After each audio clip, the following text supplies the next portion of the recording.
so borrowers can afford the rate rise. Let's have a look. Hello everyone, Florian.heise here, and welcome to another episode of HeiseSays. Grab your stein of coffee because I want to go through this article from Mortgage Business by Annie Kane, where ANZ are saying borrowers, or ANZ is confident borrowers can afford the rate rise. Now, I'm going to bring up my new and improved cash rate chart. There we go. You can see I've updated everything but the text. But see that little bump up there? That's the cash rate now at 0, or the cash rate target, now at 0.35%. It's up 25 basis points. Now, that's nothing. The cash rate is still insanely low. Interest rates for fixed home loans have been creeping up for some time, as we've been discussing on the channel, and now variable rates are going up. The biggest issue, I would say, is going to be those of us that locked in at a sub 2% rate for a couple of years, because for some reason, we don't trust the RBA's predictions. I don't know why. Maybe I'm just too cynical in my old age, everyone, could be it. When we jump off those lower rates, we're going to hit variables that are going to be closer to 5, if not higher. Between 5 and 6%. Then you're suddenly going to get a mortgage, a decent hit, like $1,000 a month, guys, if not more. So you've got to prepare for it. Now here they're talking about borrowers can afford the rate rise. I'd say they can. Okay, it's not all going to be apocalyptic. You've got people that have made prepayments on their mortgages. You've got negative equity declining, everyone, and liquidity buffers. People have money set aside. I'm hoping perhaps naively, that people will put money aside from the reduced payments they're making to build a buffer. I've stepped away from my pocket money investing.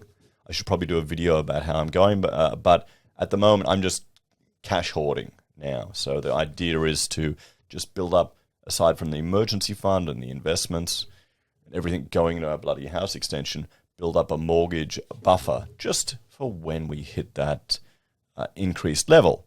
So, we've got a few years. It's time to prepare, everyone. Let's have a look at what ANZ says we don't need to worry about.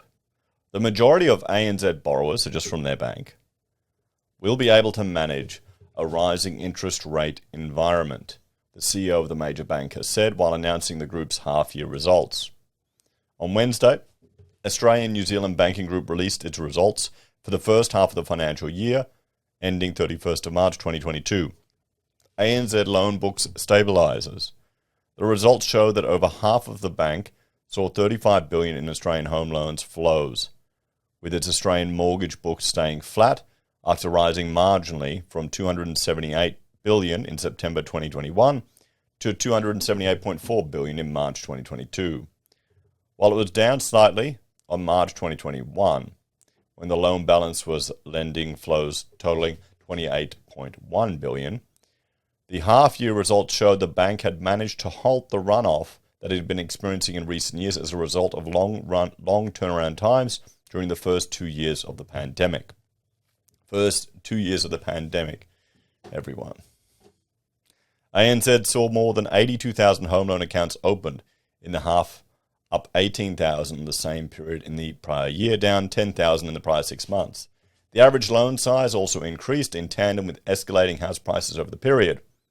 Average new loan size being 458, up 58,000 from the same period last year. Okay, so 458 is the average loan. And when we're doing our interest rate calculations, I'm basing it on 580.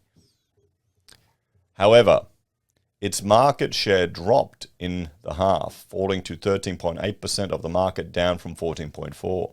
Noting it was a tougher environment for us at ANZ and for the industry. In a very, very competitive period of time, the major bank welcomed the return to balance after it had entered the half with its home loan balance sheet shrinking. Given the rising interest rate environment, the bank was asked by both investors and members of the media how it expected borrowers to manage mortgage repayments. The major bank had announced it will be increasing standard variable interest rates for Australian homes and residential investment loans by 25 basis points, 0.25%. And all the banks are doing that. All of them have done that. We talked about CommBank. Everyone followed. Let us know in the comments if you're interest rate on your savings account goes up as well. Let me know when that happens. So I swear I saw an ad, big interest rates, and it was 0.3% or something in the shops. I just had to shake my head. So, okay, let's keep going. It's estimated the 25 basis point increase will increase monthly repayments by $57 on average home loan of $450 for owner-occupier principal and interest. Okay, $57 a month, which isn't a lot, but, a month, $57, that could be your internet bill. It could be half a tank of petrol, probably one packet of smokes. I did a video looking at how much smokes were because I thought a carton cost $50 because my mind is still back in the 80s. And I was shocked. In a Blue Notes interview, ANZ Chief Executive Officer Shane Elliott commented, "I think there's no question we're entering into a very, very different operating environment. In fact, perhaps the most different we've seen in almost 30 years. And now we're looking at a period that it seems likely globally interest rates will be on the rise for a period that's quite new for a lot of our customers. Many of our customers have never lived through any of that, whether they're a small business or they're a homeowner. So things are going to be different, right? Now, people are wise, and what they've done through this period, they've noted that there's more uncertainty, so they've done what they should do. They've shored up their own balance sheets, so they've saved more. In fact, savings, household savings and small business savings are at record levels. People have put money aside for a rainy day because of that uncertainty. They've paid down their most expensive debts. Credit card balances are way down. That's a good thing in terms of people's financial security. And so they're getting prepared for the future, whatever it may look like. Now, here's the thing. We can get... I blame the ABC for this, and I blame media for this. We can get a warped opinion of the average punter in Australia because they will constantly ham up these people that have got themselves into a big hole to blame other organizations, to blame the banks. Oh, we need a royal commission into banks. Or it's mortgage brokers' fault because such and such didn't take individual responsibility for their finances. And it can paint quite a bleak picture. I see it in the media releases coming from organizations that have a ideological agenda, like social housing or charity or these type of things. They always want to paint a depressive picture, and that's what we can pick up on in the media.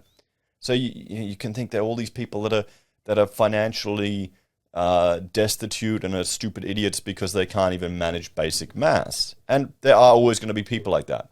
That's never going to go away. That's always going to happen. But I think more people now have access to, knowledge from all over the world. They can get financial knowledge online. They can learn things, and they can prepare. And I think we're starting to see this. I think we're starting to see more people prepared than not. The hit will be in retail discretionary spending. That's where you're going to see it. People won't be pissing money away on stuff they don't need as much. I just did a video about a buy now, pay later business cutting 30% of their staff. And in it, we looked at Zip shares. I haven't looked at Zip shares in forever, and they're down to $1. So maybe it's a turn in the wind. Or maybe I'm just being unrealistically naive and optimistic, but you got to be sometimes. I'm sure a lot of viewers of the channel are preparing for, tough times. So we just have to be sensible about these things. Because remember, you don't need to last until times get good. You just need to hold out until the government hands out Mortgage Keeper, guys. While Mr. Elliott said that raising rates would hurt some people and take money out of people's pockets, he added that at this point people were prepared for it. And it is uncertain, but I think the bank's balance sheet in particular is in really good shape to be able to deal with it and to be able to help people through this next phase of transition. Yeah, we've got precedent has been set for mortgage holidays. Could you imagine the public outrage if the banks started closing in and forcing people to sell out of their homes? There'd be Twitter storms and all this other rubbish. Politicians would be called. Why did you give people mortgage holidays then during the pandemic? Where's my mortgage holiday? Don't worry, guys. Labor has this new proposal. We'll just buy up 40% of your house. There you go. Then your mortgage will go down.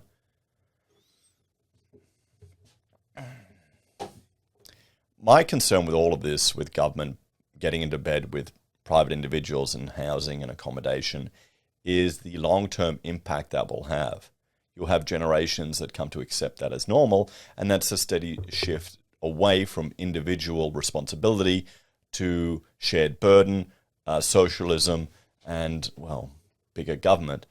And from historical precedent, we can see that that left-leaning socialist path never works, sadly enough. You need greed to fuel ambition. This is something fundamental in nature that doesn't go away, guys. It just transforms. According to ANZ's result pack, around 68% of its mortgage portfolio is ahead of repayments, based on redraws and offsets. However, this is down from 76% last year and 72% in first half of 2020. Approximately a third of all ANZ mortgagers are 2 or more years ahead of their repayment schedule, according to ANZ, with 30% being on time. In addition, a growing proportion of ANZ's loan book now comprises fixed-rate loans, which won't be affected by rate rises just yet.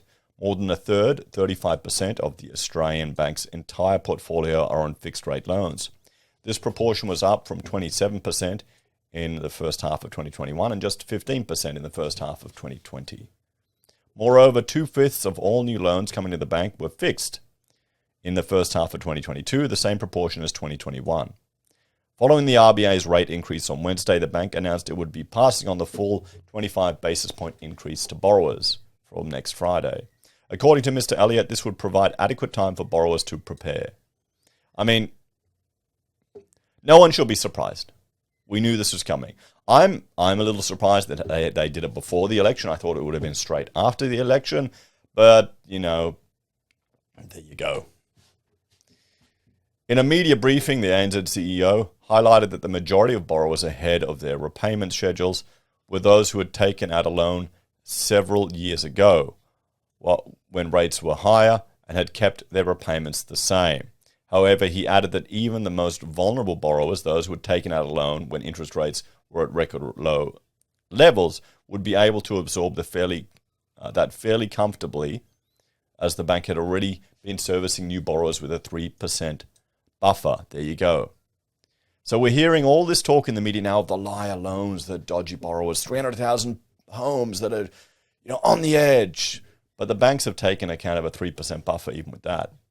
So if people did the dodgy, where do you think we're going to see homes suddenly fall over, or people cut back on their discretionary living? Maybe Australians are going to have to learn how to budget. Maybe there'll be a whole, what is it? What's the guy? Barefoot investor movement. Everyone will be running around with their buckets, which I really like, actually. I really like his strategy. It's another take on Dave Ramsey's approach. They're all very similar ways in budgeting. It's just about getting control of your money, not letting your money and your whims control you.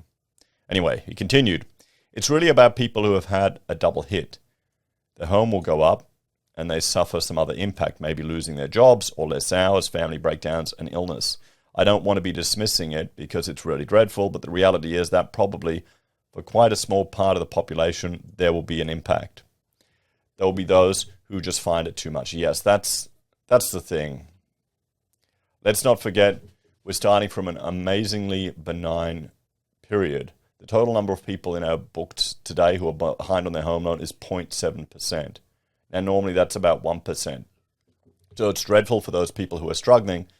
Doubtful debts are at historic lows, and I don't use that word lightly. They have never been lower, certainly in any sort of recorded history. There are less people with a home loan who are in trouble. There are less businesses in trouble, and certainly losses and provisions for future losses are also extraordinarily low across the banking system, and in particular at ANZ, because of the work we've done to de-risk our business. We've been more cautious than most, he said. So there we go, everyone. So let's have a talk about this one. What do you reckon? I'm skeptical about people claiming that we're on the verge of banks collapsing and the housing market crashing. I think even the claims of a 15% fall are going to be immaterial to those of us who have been trying to jump in the market and get a bargain, or people who've been waiting for a crash. Because there's an opportunity cost to sitting outside of the market as well as to jumping in. This is the thing. You're trying to time the market with property. People are trying to time the market just as they're trying to time shares. And it's a notoriously difficult thing. And I think it takes a level of skill that I don't know most of us have.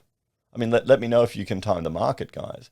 If you're even psychologically capable of handling that, going counterintuitive to the narrative. So we'll have to see, everyone. I honestly think, this rate rise is so little, it's not going to impact people. Any impact is going to be once a big portion of mortgages go off the fixed rates and hit higher variables. But there should be time for people to prepare for that. And then remember, we now have a precedent of massive government intervention and banks changing the rules to fall back on. So what do you reckon, everyone? Do you think people are prepared? Am I being uncharacteristically, naively optimistic, or is it all going to come crumbling down? And remember, negative news gets the views, so that can bias you to one way or another. Anyway, guys, thanks for watching. Let me know your thoughts and opinions on this one, and prepare if you're just starting, getting into a house, or if you've got a mortgage. Prepare for rates to go up. You've got time. Anyway, thanks for watching. Have a great day. I'll see you in the next episode. If you want to support us, there are a few ways you can. You can financially support us via joining the channel on YouTube or Patreon, using any of our referral links below, or if you need an architect, give us a call. We've got a lot of education, commercial, and resource sector experience, guys. Thanks for watching, and see you next time.